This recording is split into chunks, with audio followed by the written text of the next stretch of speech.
tell you if you want to hear it or not. But it's really interesting.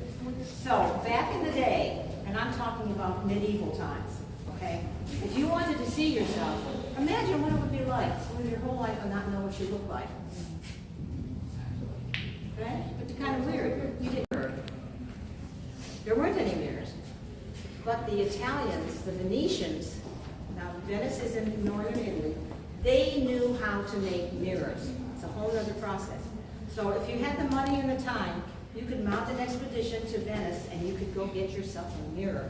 And while you were there, maybe a chandelier and a couple of vases, you know, and some earrings, right? So it was a moneymaker. It was a big deal to be in Venice and to be a glassmaker.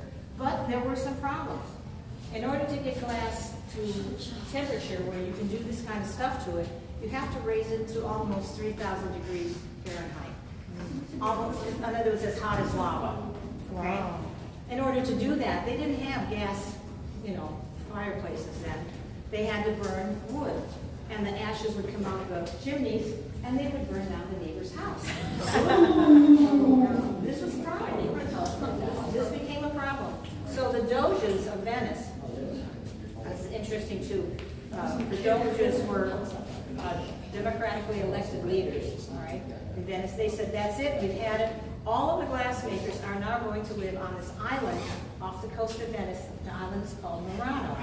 So to this day, that's where they stay. But back in the day, remember, the Doges were making a lot of money off this glass and these mirrors and stuff. So they said, you must stay on the island, you may not leave. We have assassins prowling the back alleys of Murano, and if you leave with your suitcase, you go, we know where your family lives. We know where you live. You're not going anywhere.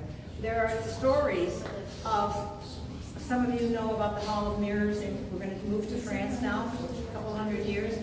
All right. The Hall of Mirrors is really, besides going, oh, our king is gold, not a lot of gold, and he's rich. It was an advertisement for glassmakers, French glassmakers. They were in competition. German, France, and Italy were in competition making glass. And they smuggled out of Murano, they smuggled 3 or 4 glassmakers into France to teach them how to make those mirrors. Okay? And we don't know what happened to them, to those glassmakers. Their families may still be there. Nowadays, some of the old families have been making glass for 600 years, but their kids, they want to be internet influencers or accountants. So Mr. Chihuly says we now have more professional